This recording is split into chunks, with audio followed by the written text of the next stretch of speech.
Hi Burç, how are you? Hi, I'm good, Ece. How are you? I'm very good and it's so good to see you. Good to see you too. Exactly, it's been very long since we know each other, I know, a few years. Exactly. I was a baby. Yeah.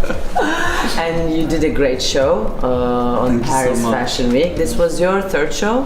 Third show in the official calendar, seventh total, yeah. Ah, yes, but I mean, you're doing the show, third Yes. show, but you've been doing the collections. Exactly, yeah. Under your name, under your brand. Yeah.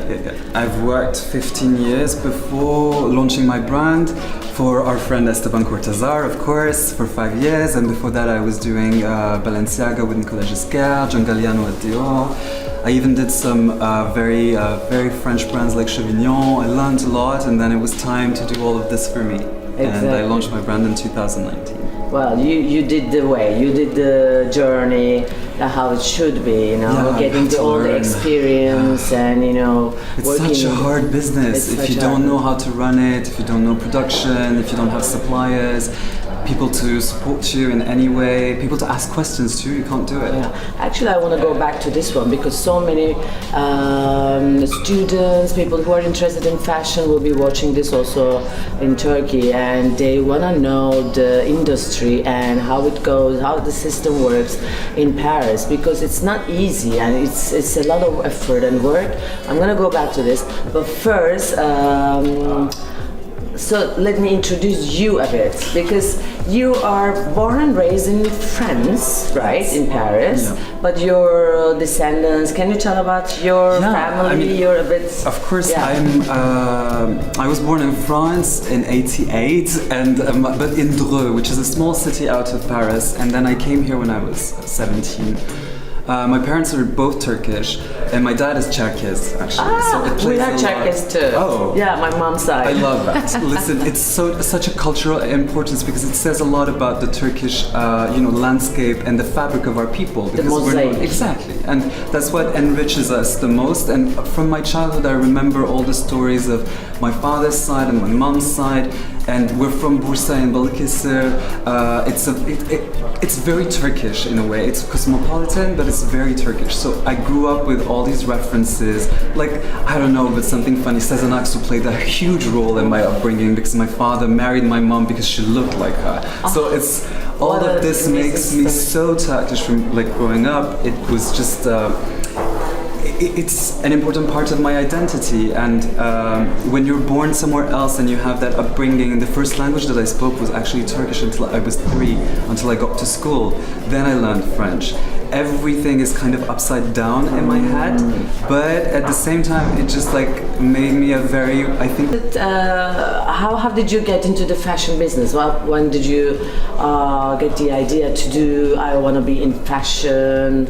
My dad was a tailor when I was a kid. Okay. He used to, my bedroom, childhood bedroom was where his atelier was. So he would produce for houses like Dior, he would get like the orders, and we would, because there was a system in the 70s, 80s, 90s where people, the agents from like bigger factories that worked for these big houses would take the work and then spread it around like Turkish makers. And my dad was one of those. So I saw him from a child age, and then he taught me how to make clothes for my sisters, and it just became something that we would do all the family. We would like mend clothes on Saturday in front of TV or things like that. So And sweet. it was very sweet because it was a family moment, and it was something that I shared with my dad. And then what happened was I started watching shows on TV, like John Galliano's 2000 era shows, and then it was Eddie Sliman. And the first time I was really obsessed with fashion was I saw a pair of skinny denim. And I think clothes are a language, really. Of course, it's how you express yourself. It's the first and the most direct way to express yourself. Even if you are against it, if you don't want to wear anything, this is a statement Exactly. too. Whatever and you do it with clothes as well. Exactly. You're gonna find what you consider the most normal or the ugliest pieces that you think is gonna say, I don't care about clothes, but then in doing that you already care about them. Yeah, true. Okay, and then you got that slim and pair of jeans, and then you wanted to be in fashion. So how was your first steps? well, you know, we go through school. I was acting at the time. I was in a troupe, and then I said to my dad, I'm gonna study fashion in Paris, and he was like, yes, go ahead. We didn't have much money because my parents were workers, so I had to figure out how to do that. So I sold paintings that I was painting. Paid my first year at La Chambre Syndicale, which is now IFM, one of the most important schools of Paris. It was created in 1927 by all the, you know, fashion houses because they had a lack of workforce. So I knew that I would learn about the technique of haute couture, and I came here, did my 2 years, didn't have enough money to pay the school at the end, so I had to go away. But the director of the school gave me 2 years of internship and said, just go ahead, do your thing. You don't need to be here to do a show for daddy and mommy. Go and learn. And this is how I met the first people I worked with, and I arrived at Dior for haute couture.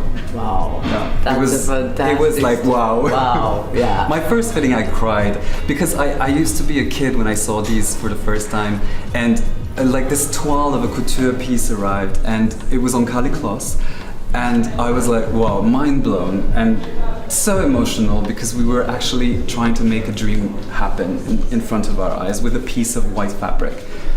It's just how important this job is. It's amazing. It's this, you have to have the passion, this enthusiasm, and then that click moment. I remember myself also. My first show was like Giungaliano for Dior Couture at Parc Bagatelle or something like that. Yeah, it was like 2008 or 9, whatever, 8 or 10. And my brother was shooting the backstage for Brazil and Crash magazine, French. And so I sneaked in, probably, Carla Otto was doing the PR. Always so there. Carla always there. And obviously I sneaked into the backstage. The story. And then my brother was shooting, so I sneaked in, and it was like, I just, you know, came face to face with Caliano. I was like, wow. And then, but he was getting dressed in another backstage area for himself those years, of course. He was getting ready, and the girls were getting ready. And you know, I said, okay, I want to be here. Like, I'm here. I'm here. And then I created TV shows, worked with magazines, wrote newspapers, anything I did to go to the shows, like to have the idea. It's just it creates an addiction in us in a way where it's so exciting, and you know, it's also a community thing, I think. Like, look at us, we've known each other for years. I remember the first time I saw you, actually, because you were at the movies in the 6th arrondissement, and that was before we even got introduced. I saw you sitting in the chairs, and I was like telling my boyfriend at the time, this is Ece, she's like super big and and I was like, should I introduce myself? I waited, and thank God I did, because then we met. Like, it's a community thing. We enjoy being together. We enjoy making things happen, collaborations. It's not like what people perceive from the outside sometimes, where they think, oh, it's just so futile and, you know, ephemeral. No, people who work in this industry have known each other for years, and they've made it happen. They've struggled for their dreams. Exactly, and you know the other one's journey, and you see the evolution. It's the best. So beautiful. The best. Yeah. I want to actually talk about your latest collection, which I watched. It was really great, super poetic. Thank you. Love the looks, love the silhouettes, love the colors. I loved everything, but I want you to talk about it a bit. Yeah. So let's go. Let's go. Have a look.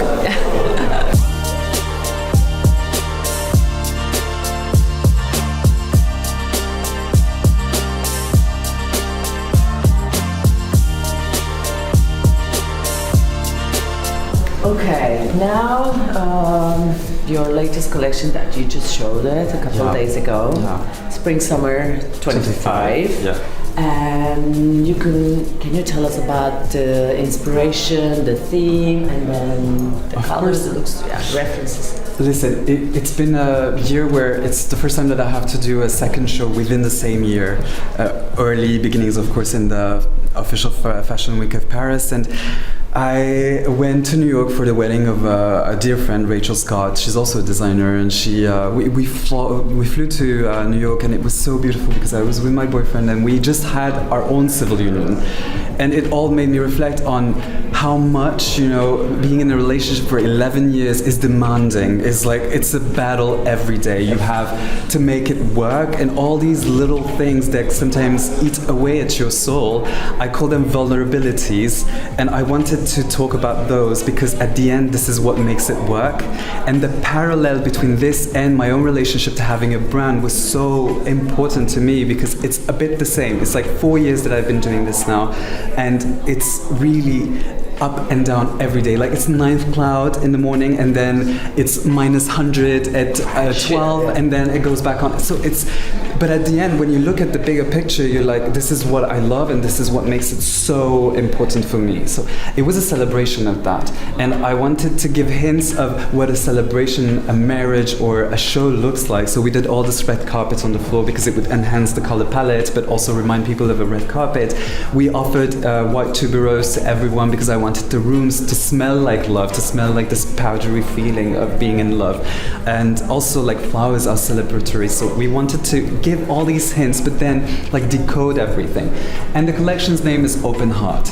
So it's of course open heart for love, but it's also open heart about everything that's difficult when you're a younger designer. We started with this blazer that I really love. So the open heart comes here, we opened it, sliced it, and then we have this color in satin that reminds you that once you open, you're vulnerable, you have something very beautiful inside. You can take it off, it becomes a very classic blazer, but I love the structure. It hugs you, it flares at the hip. It's very traditional haute couture shape, but at the same time it has kind of a new take on it, which I love. And we were talking about our Turkish inspiration, Oriental inspiration. I always do what I call the Sultan pants. Yeah. Every season there's one, and every season there's an interpretation of it. And when people ask me how do you merge your both your identities, I would say it's simple. It's a blazer and this. There's no overthinking. Modern, it's very modern. Cool look. It's sexy. It's flowy. Yeah. And it works on both men and women, and that's how we present things because everything here is kind of non-binary. Yeah. We try to give sophistication to men, coolness to women, and merge all this together.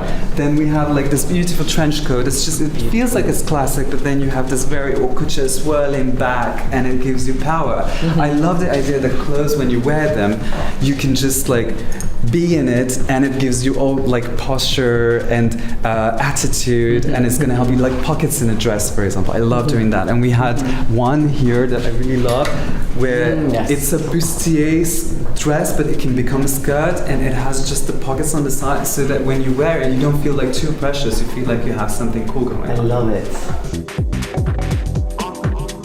We have the white rendition of this blazer that we saw.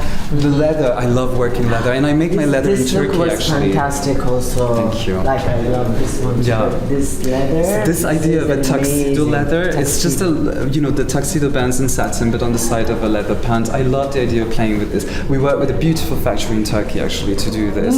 I love them because they work with great houses like Loewe and Balenciaga. They have amazing know-how, and I love that when you think of Turkey, you might not know, but we have amazing ustas. We have amazing people, tailors, they can do beautiful work, and I want to work more with Turkey. So I'm discovering those little ateliers and factories that we collaborate with now, and I'm so proud of it. Wow, that's amazing. Yeah.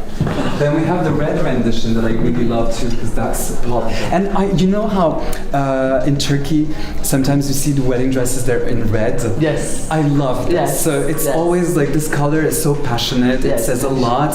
So I was like, how can we reinterpret that and do maybe a wedding outfit, but it's actually in red and it's a tailored outfit. So cool.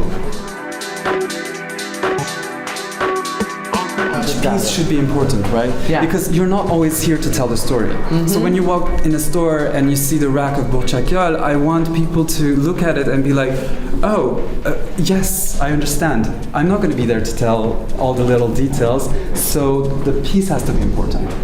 Let's not forget, this is our first job, to make the clothes. Yeah.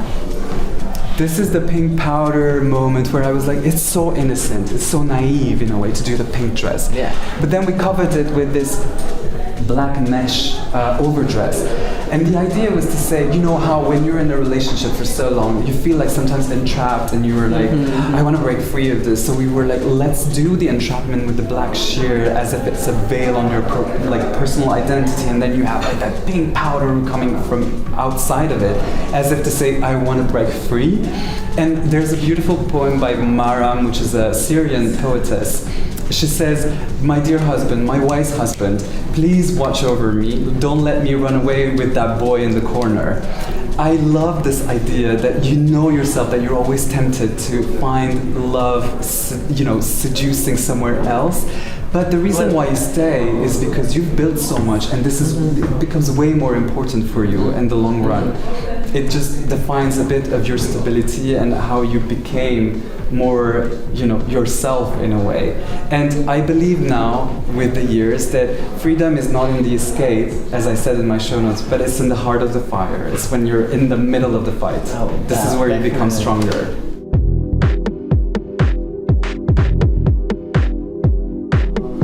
That was fantastic. Thank you. The way you tell the stories of the clothes was fantastic. Thank you so much. Thank you so much. Big it's congrats lovely again. having you. Yeah. Whenever.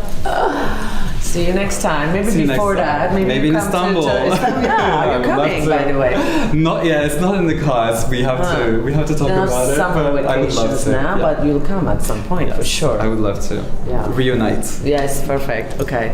So Thank you. yeah, see you soon.